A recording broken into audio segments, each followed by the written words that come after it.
Hola, buenas tardes. Mi nombre es Diana Laura de la Cruz Beltrán. El tema que voy a hablar es sobre la Convención de Viena sobre el derecho de los tratados. Bueno, para empezar, el 21 de marzo de 1966 se firmó la Convención de Viena sobre el derecho de los tratados entre los estados y las organizaciones internacionales, para agregar las normas que deben regir ya no solo entre los estados nacionales, sino también entre las organizaciones de las que ellas son partes y que han surgido al panorama internacional. Para esto existe un proceso de celebración de los tratados, en el cual, conforme al convenio, las etapas para la celebración de los tratados internacionales son, en primero, la negociación, la cual se realizará por vía diplomática con el fin de llegar a un acuerdo entre las partes para establecer la cláusula del tratado. Como dos está la adopción de un texto. Esta es la que, una vez terminada la negociación, se adapta al texto definitivo del tratado. Esto puede ser por unanimidad en el caso de los acuerdos bilaterales o conforme lo convengan los estados en el caso que son los convenios multilaterales. Y a falta del acuerdo bastará con la aceptación de 2/3 partes de los estados presentes. Punto número 3 es la autenticación del texto. Este es en el cual las partes firmantes certifican que el texto es auténtico y definitivo, ya sea conforme al procedimiento establecido por las partes en el mismo tratado o a falta de este mediante la firma ad referendum o la rúbrica de representantes de los estados en el texto tratado. Y como cuarto es la manifestación de consentimiento. Con este acto las partes expresan su voluntad de cumplir con el tratado y se obligan a ello. Esto puede realizarse a través de la firma, rúbrica y canje de instrumentos, así como por la ratificación, aceptación, la aprobación y la adhesión del mismo. Bueno, en segundo punto se encuentra la representación del Estado parte.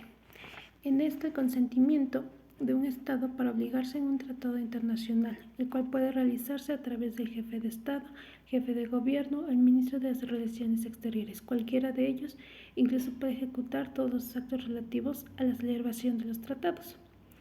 También los jefes de misiones diplomáticas pueden realizar los trámites necesarios para la adopción del texto de un tratado entre el Estado acreditante y el Estado ante el cual se encuentran acreditados. Bueno, de ahí vamos con las reservas. En este caso, el contexto de un tratado se entiende por reserva a la declaración unilateral hecha por un Estado al firmarlo, ratificarlo, aceptarlo o aprobarlo o al adherirse a él, con objeto de excluir o modificar los efectos jurídicos de ciertas disposiciones respecto a la aplicación nacional. En las reservas a un tratado se pueden formular libremente, a menos que éstas estén prohibidas o restringidas en el mismo instrumento, lo que se pretendiera excluir fuera incompatible con el objeto y fin del documento. Las reservas y las objeciones hechas por cualquiera de los estados parte pueden ser retiradas por escrito y en cualquier momento por las que las hicieron, sin necesidad del consentimiento de algún otro estado parte del tratado respectivo. De ahí va lo que es la vigencia de los tratados. Este es en cual los tratados internacionales entran en vigor en la fecha acordada en el mismo. Sin embargo, en ausencia de disposición al respecto, iniciaron su vigencia tan pronto haya constancia del consentimiento de todos los estados negociadores en obligarse por el tratado. No obstante, con lo anterior, un tratado puede aplicarse provisionalmente si es así lo dispone en su texto o en su convenido entre los estados parte. Salvo acuerdo diverso, la aplicación provisional terminará cuando uno de los estados notifica a los demás su intención de retirarse de este acuerdo. De ahí vamos con lo que es la nulidad de los tratados. Este es cuando la Convención de Viena sobre el derecho de los tratados se señalan varias causas de nulidad de los tratados. Como puede ser la violación a normas del derecho interno relativas a la competencia para celebrar los tratados. El error cuando se presenta sobre un hecho o una situación cuya existencia diera por supuesto un estado en el momento de la celebración del tratado, constituyera un elemento fundamental para obligarse con él, salvo que el error fuera salvable y en el mismo estado hubiera contribuido a que sucediera. De ahí también se encuentra lo que es el dolo, que se configura cuando un estado ha sido incluido a celebrar un tratado por la conducta fraudulenta de otro estado negociador. Otra es la corrupción del representante. Esto pasa cuando éste manifiesta el consentimiento de un tratado a causa de hechos de corrupción efectuados por otro estado negociador. La coacción sobre el representante también es uno de ellos, o sobre el Estado mismo. Eso quiere decir que también carece de efecto jurídico el consentimiento otorgado por el representante de un Estado que ha sido coaccionado mediante el uso de fuerza o amenazas en su persona o contra el mismo Estado. De ahí también se encuentra la oposición a normas imperativas del derecho internacional. Estas están entendiendo a las aceptadas y reconocidas por la comunidad internacional del Estado que no admiten acuerdo en contrario y que solo pueden ser modificadas por otra ulterior de derechos internacionales general que tenga el mismo carácter. De ahí se encuentra lo que es la observancia y la aplicación. Para esto, la Convención de Viena señala como regla general que los tratados no obligarán a los Estados partes respecto a hechos anteriores a su entrada en vigor. Esto quiere decir que prohíbe establecer límites a su